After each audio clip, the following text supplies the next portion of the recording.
Liberdade de expressão. Um termo tão mal usado. É um conceito que evoca a livre manifestação de interesses e ideias. Ou não. Acontece que o conceito de liberdade é extremamente amplo, inclusive juridicamente. Já que no direito precisamos ser objetivos, lidar com o direito à liberdade de expressão não é tarefa simples. Existem várias formas de definir o que é liberdade.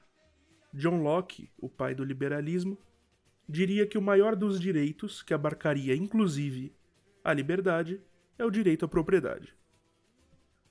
Para ele, todos os outros direitos derivariam desse direito de propriedade. Violações aos direitos individuais, basicamente, seriam violações ao direito de propriedade do próprio corpo. Se alguém viesse e quebrasse meu braço, essa pessoa estaria me impedindo de usufruir da minha propriedade. Meu braço. Uma outra forma de definir direitos tão complexos é por contraste, comparando com uma situação em que o direito não estaria presente. No caso da liberdade de expressão, o antagonista mais próximo é a censura. Quando falamos de censura, o período histórico que mais se destaca nas nossas cabeças é a ditadura militar de 64. Os comitês de censura instalados nas redações de jornais são os representantes mais memoráveis dessa instituição. A mão sobre a boca, o cálice, representado pelos censores, foi alvo de músicas protesto de grandes representantes da MPB. Em 1988 é promulgada a atual Constituição, marcando o fim definitivo do regime ditatorial. A insatisfação acumulada de mais de 20 anos de repressão gerou a tal Constituição Cidadã. No discurso que promulgou o documento, Ulisses Guimarães ressaltou: Temos ódio e nojo à ditadura. Temos ódio à ditadura, ódio e nojo. A censura do regime é uma memória dolorosa. Essa Constituição estabeleceu no seu artigo 5º as seguintes normas. O inciso 4º é livre a manifestação de pensamento, sendo vedado o anonimato. Inciso 9º é livre a expressão de atividade intelectual, artística, científica e de comunicação, independente da censura ou licença. Entretanto, a lei brasileira não torna legítima qualquer manifestação de ódio ou crimes de injúria, calúnia e difamação. Juridicamente, é impossível interpretar elementos do artigo 5º da Constituição de forma restrita, até porque ele não foi feito para ser lido assim. A Constituição Federal muitas vezes tenta conciliar interesses completamente excludentes.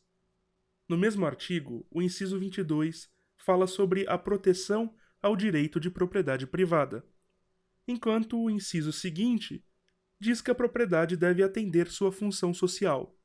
Ou seja, o direito é garantido, mas é restrito, dentro de parâmetros estabelecidos em lei. A mesma coisa acontece com a liberdade de expressão. A censura que a lei brasileira veta é a chamada censura prévia.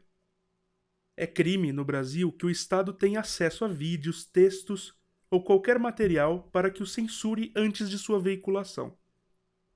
Entretanto, expressa uma fala que seja considerada um discurso de ódio, serão aplicadas as devidas sanções penais. Veja, o direito de se expressar é garantido, só não é garantido o direito de se livrar das consequências. O próprio artigo 5º estabelece certas consequências para o uso indevido dessa liberdade. O inciso 5 garante indenização e direito de resposta, em caso de dano moral ou imagem. E o inciso 10 garante o direito à honra. Legalmente não há dúvidas sobre os limites ao exercício da expressão, pois esse direito, se mal exercido, tem o potencial de ferir outros direitos individuais. Um caso recente que pode esclarecer bastante as coisas é o julgamento do habeas corpus de Siegfried Elvenger Castan, mais conhecido como caso Elvenger. Esse homem, nascido no Rio Grande do Sul, tinha uma editora chamada Editora Revisão, onde publicava material antissemita e de cunho nazista, sendo responsável, inclusive, por publicar material negacionista do Holocausto.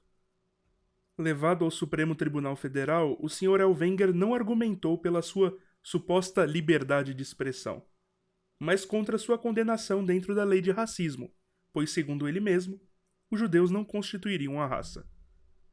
O STF, em 2003, manteve a condenação do nazista. De acordo com a corte, o que a lei de racismo estabelece é a proteção a direitos individuais e coletivos contra crimes de ódio. Anos depois, o mesmo tribunal estabeleceu que a mesma lei deveria ser usada em casos de crime de LGBTfobia. O que o Judiciário Nacional reconheceu foi o potencial danoso das ideias expressas. Crimes como de incitação, calúnia, difamação e injúria também reconhecem essa capacidade perversa do discurso. Isso invade o campo das artes também.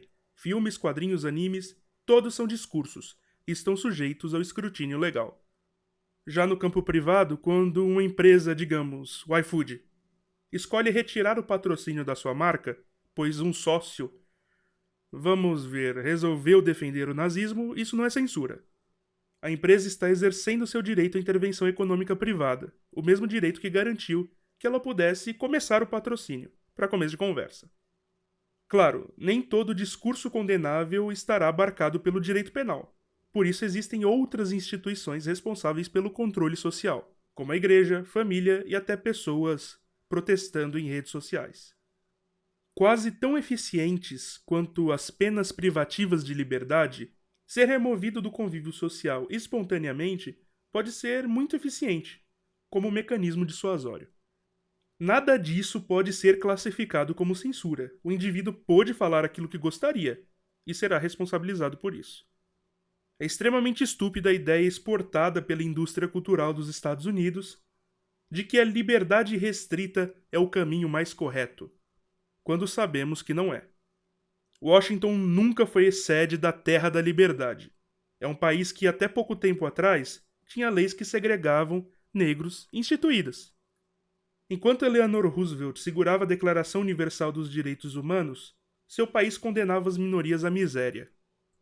É o país que deixa correr livres pessoas gritando que judeus não irão nos substituir em Charlottesville, mas prende e atira em pessoas protestando pelo direito de não serem mortas por serem negras. Não se engane, não existe santo nesse mundo. Não podemos ignorar a capacidade destruidora do discurso de ódio ou da desinformação. Com certeza, a pandemia teria sido muito mais branda caso não tivéssemos um presidente negacionista e antivacina. Não veríamos um crescimento absurdo no número de células neonazistas no Brasil se não tivéssemos um presidente nazista, que forjou um avô soldado de Hitler, que tinha um secretário de cultura que imitava Goebbels, e que constantemente exprime falas preconceituosas, ultranacionalistas, violentas e racistas. O poço apinhado de cadáveres que temos hoje no Brasil é o resultado desse mau uso da liberdade de expressão.